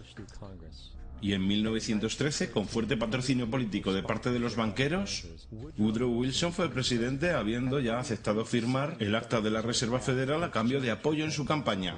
2 días antes de Navidad, cuando la mayor parte del Congreso estaba en casa con sus familias, el acta fue votada positivamente. Wilson a su vez lo hizo ley. Años después, Wilson escribió arrepentido: «Nuestra gran nación industrial está controlada por un sistema de crédito. Nuestro sistema de crédito está concentrado en manos privadas. El crecimiento de la nación y por consiguiente de todas nuestras actividades está en manos de unos pocos hombres quienes, por motivos de sus propias limitaciones, congelan, frenan y destruyen la genuina libertad económica. Nos hemos transformado en uno de los peor gobernados, uno de los más completamente controlados y dominados de los gobiernos del mundo civilizado. Ya no hay gobierno de libre opinión, ya no hay gobierno de convicciones y de voto de la mayoría, sino un gobierno de la opinión y coacción de un pequeño grupo de hombres dominantes». El congresista Lois McFadden también expresó la verdad después de la aprobación de la ley. Un sistema bancario mundial está siendo preparado aquí, un superestado de banqueros internacionales que actúan conjuntamente para esclavizar al mundo en pos de su propio placer. El Banco Central ha usurpado al gobierno. Al público se le dijo que el sistema de reserva federal era un estabilizador económico y que la inflación y la crisis económica serán algo del pasado. Como muestra la historia, nada está más lejos de la verdad. El hecho es que los banqueros internacionales ahora tienen una máquina ajustada para expandir sus ambiciones personales. Por ejemplo, entre los años 14 y 19, la Fed incrementó el suministro de dinero a casi un 100%, traducido en grandes préstamos a los bancos pequeños. Ahora, en 1920, la Fed retiró porcentajes masivos de suministro de dinero, forzando así a los bancos menores a cancelar su enorme cantidad de préstamos, y como en 1907 hubo crisis bancarias, quiebras y el subsiguiente colapso, más de 5.400 bancos competitivos fuera de la Fed colapsaron. Esto consolidó aún más el monopolio de un pequeño grupo de banqueros internacionales. Al tanto de este crimen, el congresista Lindbergh se puso de pie y dijo en 1921: Bajo el Acta de la Reserva Federal, los pánicos son creados científicamente. El pánico actual es el primero creado científicamente y funcionó como calculamos una ecuación matemática. Sin embargo, el pánico del 20 solo fue un precalentamiento. Del 21 al 29, la Fed otra vez incrementó el suministro de dinero, otra vez resultando en grandes préstamos al público y a los bancos. Se creó otro nuevo tipo de préstamo llamado préstamo margen en el mercado bursátil, muy simple. Un préstamo margen le permitía al inversor pagar solo el 10% del precio de un título, siendo el otro 90% prestado a través del corredor de bolsa. En otras palabras, una persona podía tener 1.000 pagando 100. Este método fue muy popular en los años 20, cuando todo el mundo parecía estar haciendo dinero en la bolsa. Sin embargo, este préstamo tenía una trampa. Podía ser solicitado en cualquier momento y debía ser pagado en 24 horas. Esto se llama pedido marginal y el resultado típico de un pedido marginal es la venta de stock comprado con el préstamo. Entonces, unos meses antes de octubre del 29, Rockefeller, Bernard Baruch y otros conocedores silenciosamente se retiraron de la bolsa y el 24 de octubre del 19, los financistas de New York quienes entregaron los préstamos marginales empezaron a pedirlos en masa. Esto provocó una venta masiva en el mercado, puesto que todos debían cubrir sus préstamos marginales, y por consiguiente disparó una crisis masiva de bancos por la misma razón. Colapsaron 16.000 bancos y habilitaron a los banqueros internacionales conspiradores a no solo comprar los bancos rivales con descuentos, sino también a comprar corporaciones completas por centavos de dólar. El robo más grande de la historia americana. Pero esto no acaba aquí. En lugar de expandir el suministro de dinero para recuperarse del colapso económico, la Fed realmente lo redujo, alimentando así a la depresión económica más fuerte de la historia. Lois McFadden, ya viejo oponente del cartel bancario, comenzó a pensar procedimientos de destitución contra el directorio de la Reserva Federal, diciendo que la caída y la depresión fue cuidadosamente planeada. Los banqueros internacionales buscaron crear una situación de desesperación, así ellos podían surgir como los dueños de todos nosotros. Después de 2 intentos de asesinato, McFadden fue envenenado en un banquete antes de que pudiera comenzar con los procedimientos de destitución. Ahora, habiendo reducido a la sociedad a la miseria, los banqueros de la Reserva Federal decidieron que el patrón oro debía ser eliminado. Para ello necesitaron obtener el oro remanente en el sistema, así que bajo la pretensión de terminar con la depresión se produjo la recuperación del oro en 1933. Bajo amenaza de prisión por 10 años, se obligó a entregar todo el oro al tesoro, esencialmente robando al público la poca riqueza que les quedaba. A finales del 33, el patrón oro fue abolido. Si miras un billete de dólar de antes del 33, dice que puede ser convertido en oro. Si miras un billete de dólar actual, dice que es moneda de curso legal, lo cual significa que está respaldado por absolutamente nada. Lo único que le da valor a nuestro dinero es cuánto hay en circulación. Por consiguiente, el poder para regular el suministro es también el poder de regular su valor, que también es el poder para poner economías y sociedades enteras de rodillas. Denme el control de suministro de dinero de una nación y no me interesa quién haga sus leyes. Es importante entender claramente, la Reserva Federal es una corporación privada. Es tan federal como Federal Express. Crea sus propias políticas y opera virtualmente sin regulación del gobierno de los Estados Unidos. Es un banco privado que presta toda la moneda con interés al gobierno. Es una copia del Banco Central fraudulento del que el país buscó escapar cuando declaró su independencia en la Revolución. Volviendo a 1913, el Acta de Reserva Federal no fue la única ley anticonstitucional que se mandó al Congreso. También impusieron el impuesto federal al ingreso. Hay que aclarar que la ignorancia del público americano frente al impuesto federal al ingreso es un testamento de cuán entorpecida e inconsciente es realmente la población americana. El impuesto federal al ingreso es completamente anticonstitucional porque es un impuesto directo y no igualitario. Todos los impuestos directos deben de ser igualitarios para ser legales. Segundo, el número requerido de estados para ratificar la enmienda para permitir el impuesto federal al ingreso no fue alcanzado nunca. Esto ha llegado a ser citado en juicios incluso en casos modernos. Tercero, hoy aproximadamente el 35% del ingreso promedio de un trabajador se le quita a través de este impuesto. Esto significa que trabajas 4 meses al año para cumplir con esta obligación impositiva. Este dinero sirve para pagar el interés de la moneda producida por el banco fraudulento de la Reserva Federal, un sistema que no debe existir. El dinero que generas durante 4 meses al año va literalmente a los bolsillos de los banqueros internacionales, dueños del banco privado de la Reserva Federal. Y cuarto, aún con la afirmación fraudulenta del gobierno sobre la legalidad del impuesto al ingreso, no existe literalmente ningún estatuto ni ley en existencia que le requiera a usted pagar este impuesto. Realmente esperaba que por supuesto hubiera una ley que pudiera señalar en el libro de leyes que requiera que presentes el retorno del impuesto. Estuve en un punto donde se puede encontrar el estatuto que claramente haga a una persona culpable, al menos no a mí y a la mayor parte de la gente que conozco. Así que no tuve más remedio que renunciar. Basado en la investigación que hice durante el año 2000 y que aún estoy haciendo, no he encontrado esa ley. Le he preguntado al Congreso, a un montón de gente, le he preguntado al comisionado de Hacienda. Y no pueden contestar, porque si contestan el pueblo americano sabrá que todo esto es un fraude. No he presentado un impuesto federal de ingresos desde que renuncié. No he presentado un retorno de impuestos desde 1999. El impuesto al ingreso es nada menos que la esclavización del país entero. Ahora, con el control de la economía y el robo perpetuo de riqueza, es solo un lado del cubo de Rubik que los banqueros tienen en sus manos. La próxima herramienta para ganancia y control es la guerra.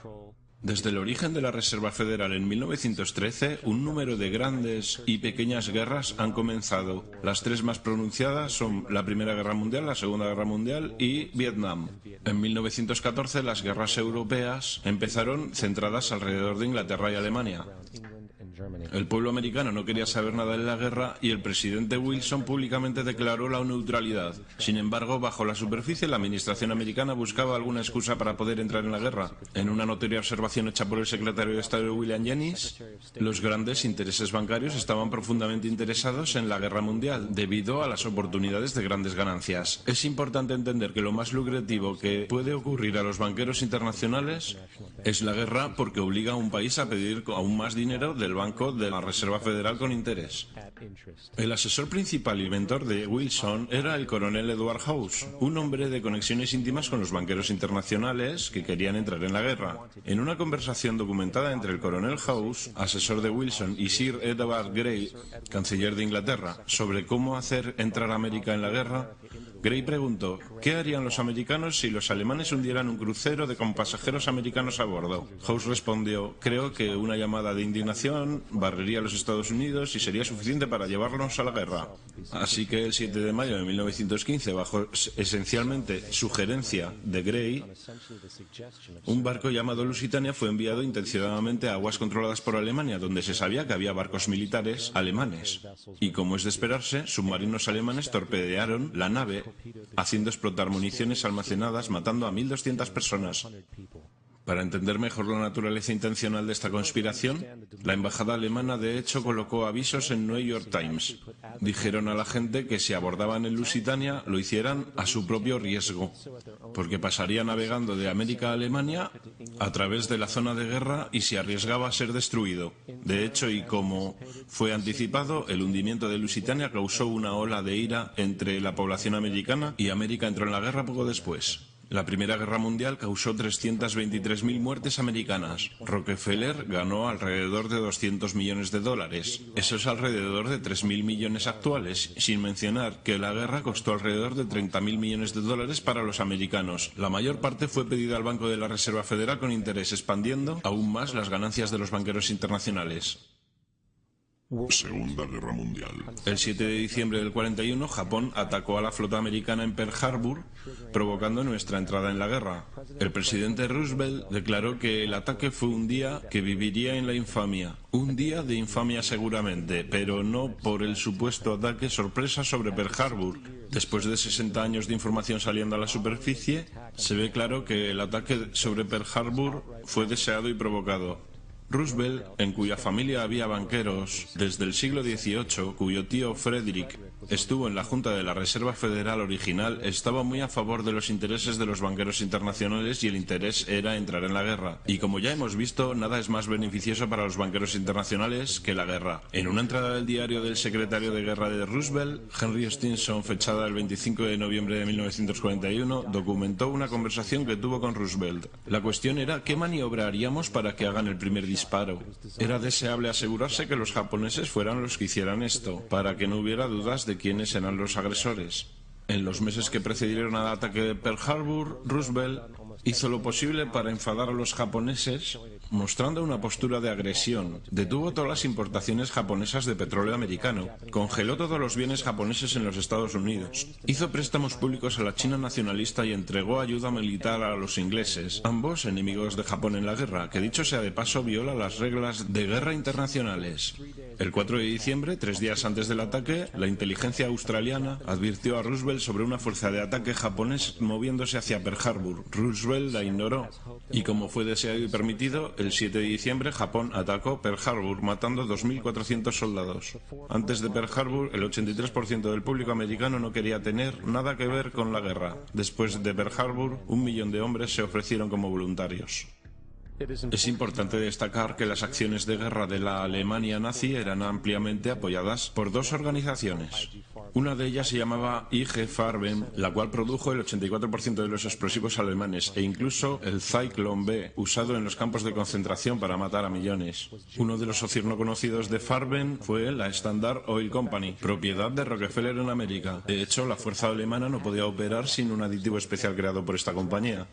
El drástico bombardeo alemán de Londres, por ejemplo, fue posible por una venta de $20 millones en combustible a IG Farben por la Standard Oil Company de Rockefeller. Este es solo un pequeño ejemplo de cómo empresas americanas negociaban en ambos lados de la guerra mundial. Otra de las compañías traidoras que merece la pena nombrar es la Union Banking Corporation de New York. No solo financió numerosos aspectos del ascenso al poder de Hitler, junto con suministros durante la guerra, sino que también era un banco para lavar dinero nazi, lo que eventualmente se descubrió por tener dinero nazi en sus bóvedas. La Union Banking Corporation de Nueva York fue requisada por violación del acta de negociación con el enemigo.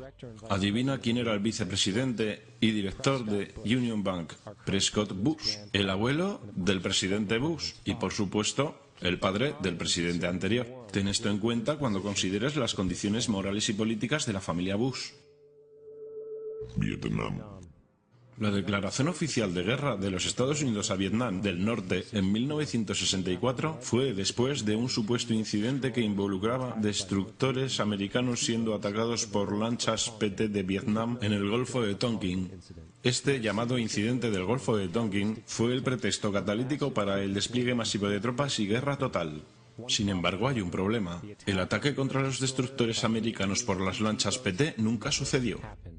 Fue una farsa para tener una excusa y entrar en la guerra.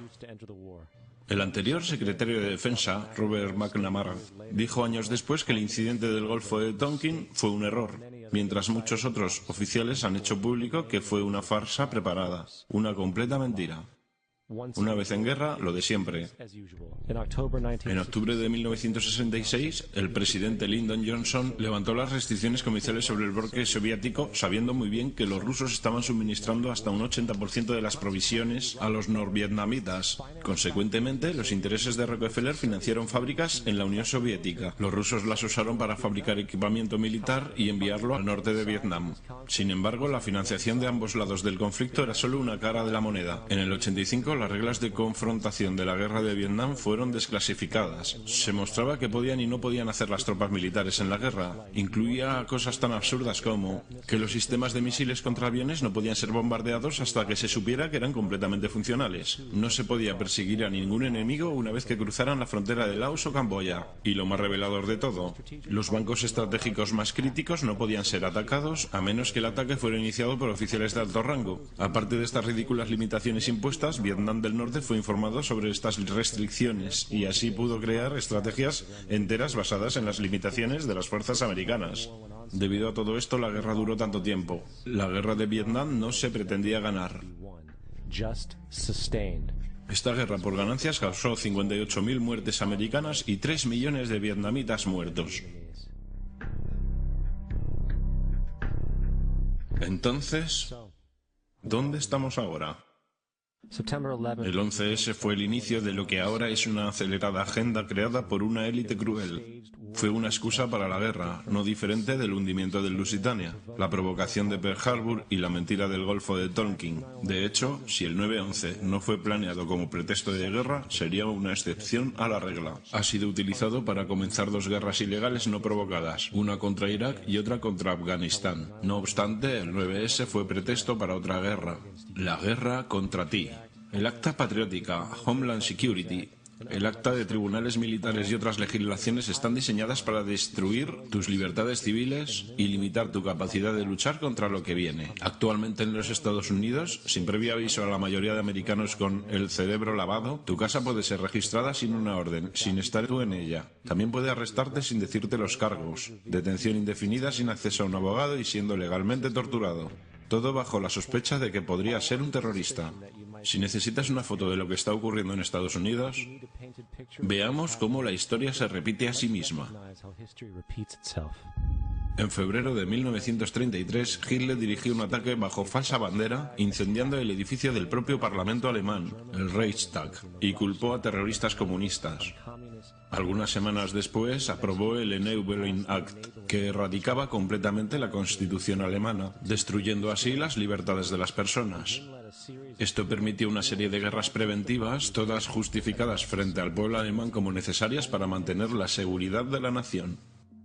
Existe un mal que amenaza a cada hombre, mujer y niño de esta gran nación. Debemos tomar medidas que resguarden nuestra seguridad doméstica y protejan nuestra patria. George Bush o Adolf Hitler, mientras presentaba en sociedad a la Gestapo.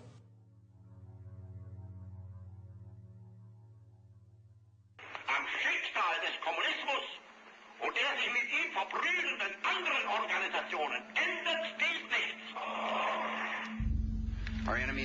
Nuestro enemigo es una red terrorista y los gobiernos que la apoyan. Es hora de despertar.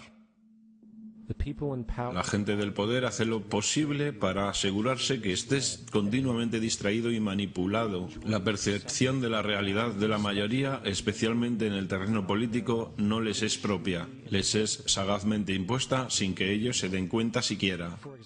Por ejemplo, gran parte del público cree en realidad que la invasión a Irak está saliendo mal porque la violencia sectaria no parece detenerse.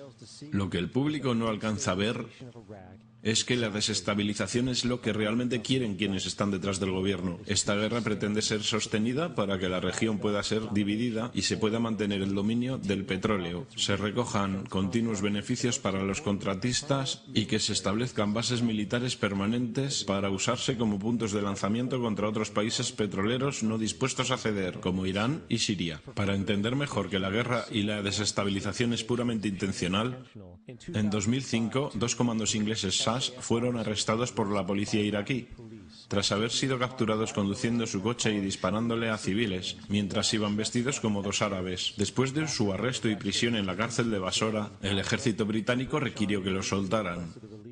Cuando Basora se negó, tanques ingleses irrumpieron en la prisión y liberaron a los hombres. Si quieres destruir una zona, ¿cómo lo haces? Hay dos formas. Puedes ir y bombardearla, pero eso no es muy eficiente. Lo que haces es procurar que la gente de la zona se maten entre ellos y destruyan su propio territorio, sus propias granjas. Eso es lo que se ha hecho en esta zona. La manera que destruyes un oponente es hacer que se destruya a sí mismo, dividiendo sus filas contra ellos mismos. Entonces les ayudas. Tienes agentes alimentando a ambos bandos, inflamando a ambos lados y se exterminan.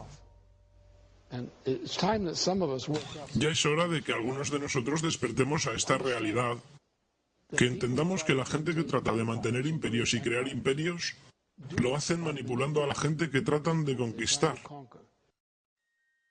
Te preguntarás por qué la cultura entera está saturada de programas de entretenimiento en los medios masivos, mientras que el sistema educativo en América continúa con su asombrosa decadencia estupidizante desde que el gobierno americano decidió hacerse a cargo de los subsidios al sistema público educativo.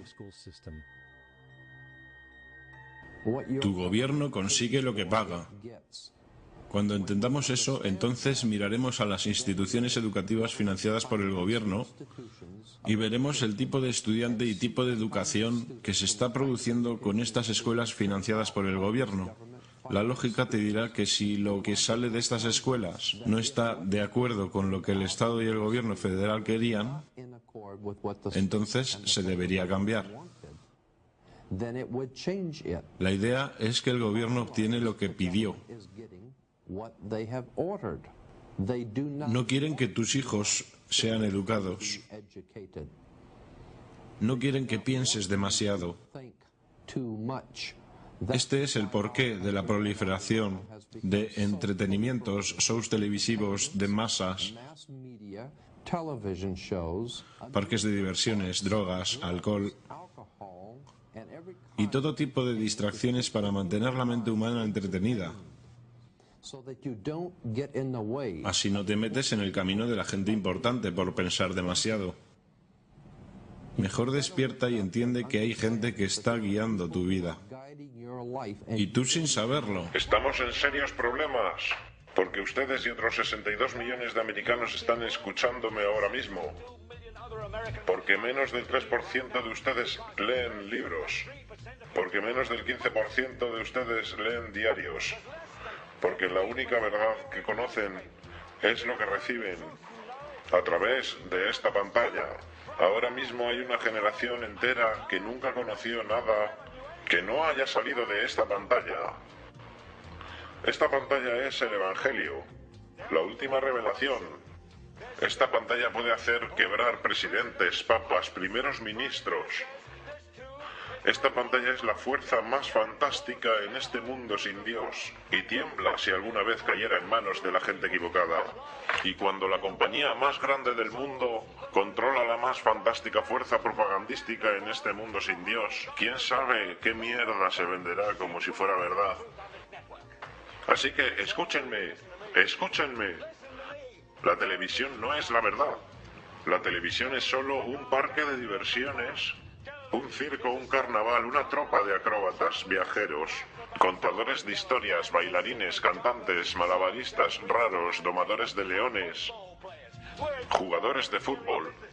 Estamos en un negocio de matar el aburrimiento, pero ustedes se sientan ahí día a día, noche a noche. Todas las edades, colores, creencias, somos todo lo que ustedes conocen.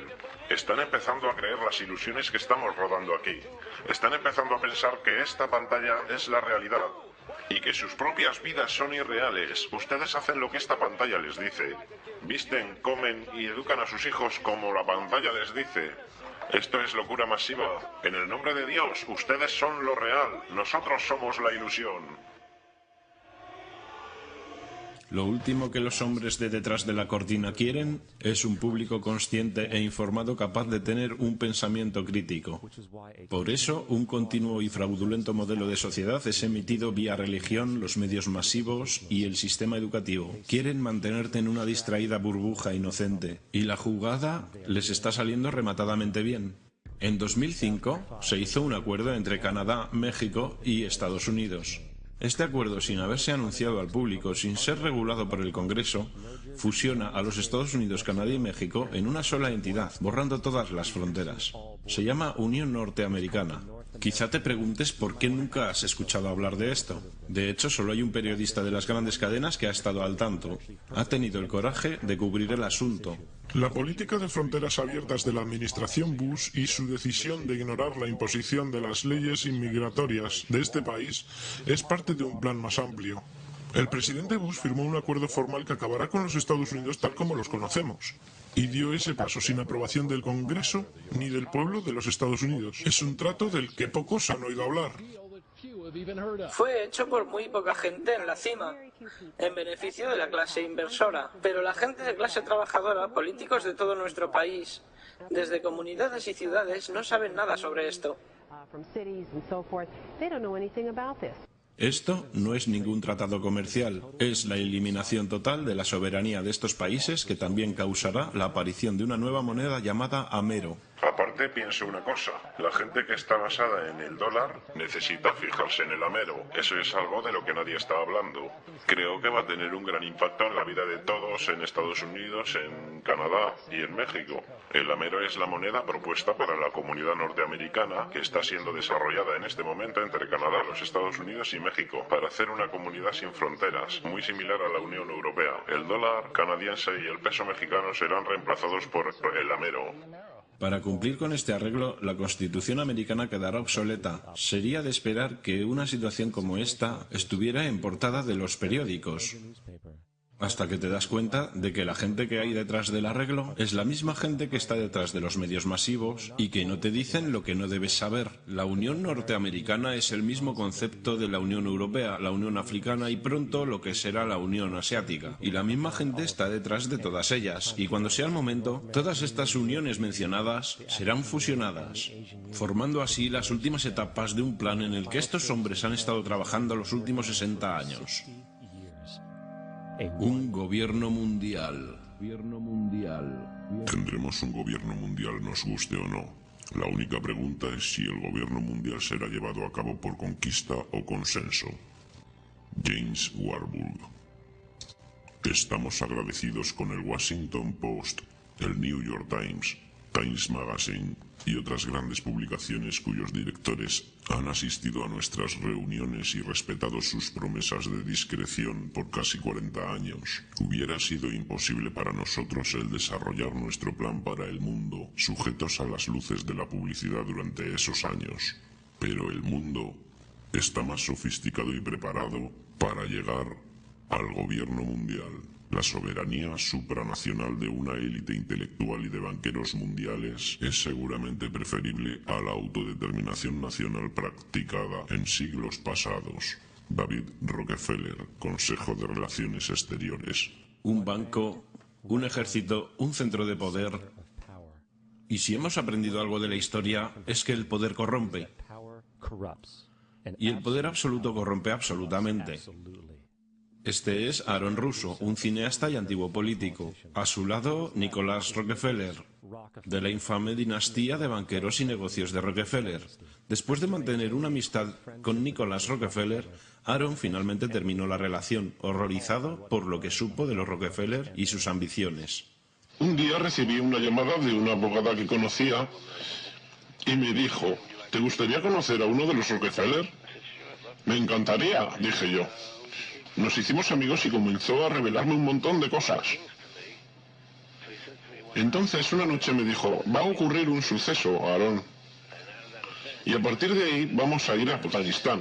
Así podremos poner tuberías desde el mar Caspio. Vamos a ir a Irak. Vamos a llevarnos el petróleo y establecer una base en Oriente Medio. Y vamos a ir a Venezuela y librarnos de ese Chávez. Las primeras dos se llevaron a cabo. La de Chávez no funcionó. Vas a ver a tipos buscando a gente que nunca van a encontrar.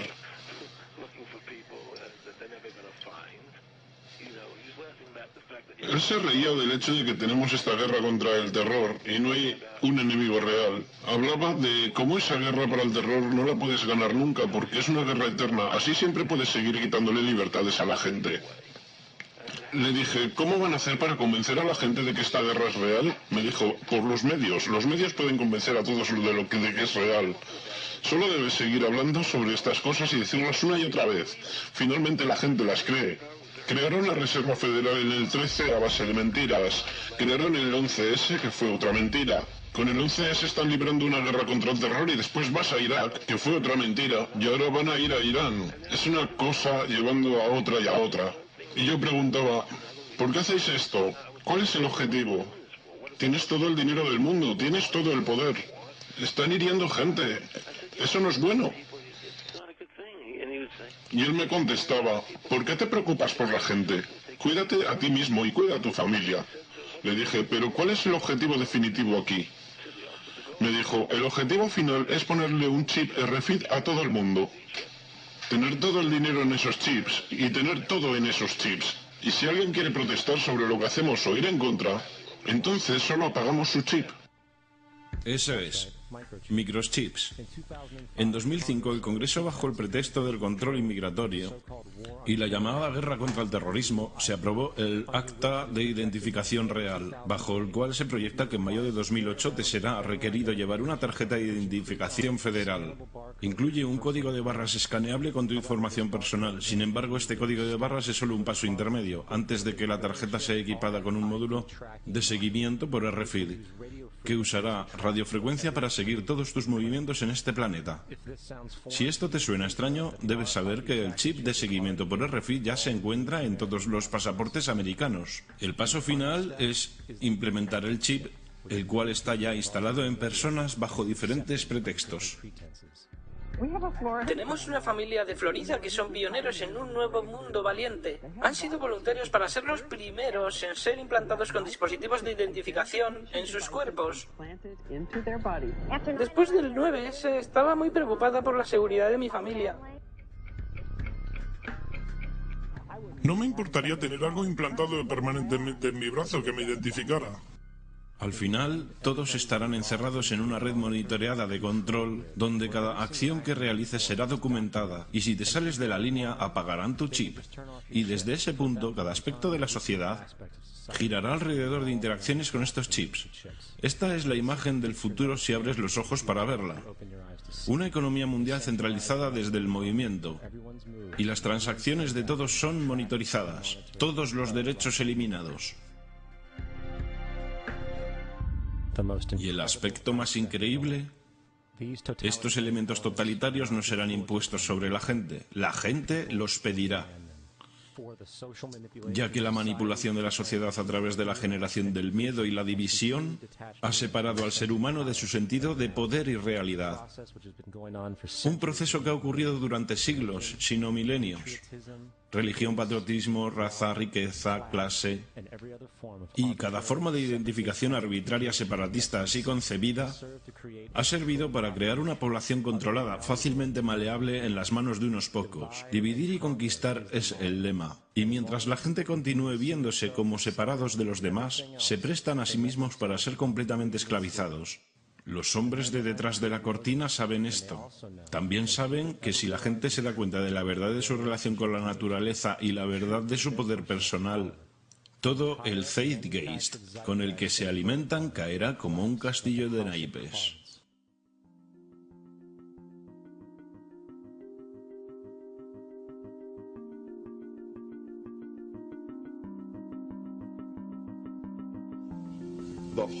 El sistema entero en el que vivimos nos enseña que no tenemos poder, que somos débiles, que la sociedad es mala y está llena de crimen y demás.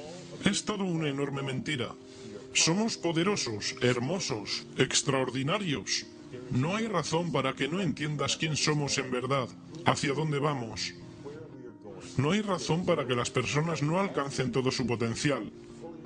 Somos seres increíblemente poderosos.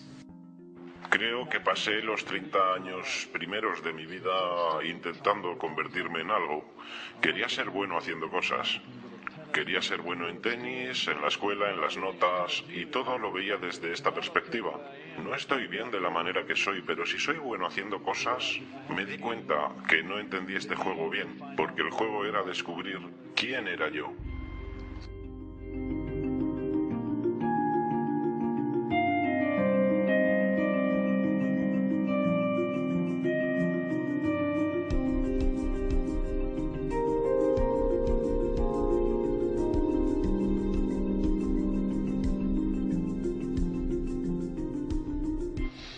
En nuestra cultura hemos sido entrenados para resaltar las diferencias individuales, así que miras a cada persona y lo que nos impacta es más inteligente, más tonto, más viejo, más rico, más pobre. Hacemos estas distinciones dimensionales y las ponemos en categorías y las tratamos de esa manera.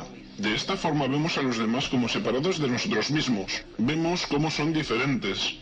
Una de las características más dramáticas de la experiencia es estar con otra persona y de repente ver cómo se parece a ti, no cómo es diferente. Experimentar lo que es esencia en ti, que es esencia en mí, es de hecho lo mismo. Entendiendo que no hay otro, es todo uno. Yo no nací siendo un ser rico y acomodado. Nací siendo un ser humano. Entonces aprendí esta historia de quién soy, si soy bueno o malo, resolutivo o no. Todo esto se aprende durante el camino. Cuando el poder del amor prevalezca sobre el amor al poder, el mundo conocerá la paz.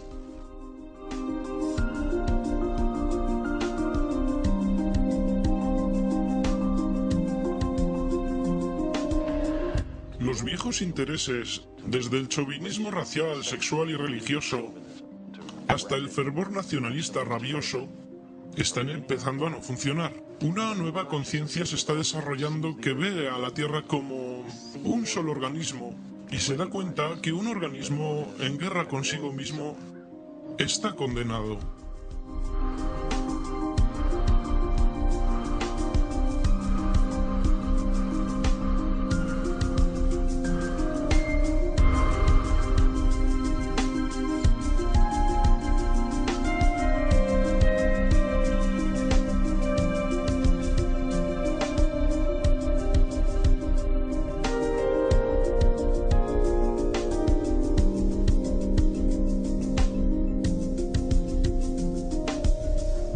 Bill Hicks solía terminar sus discursos con esto.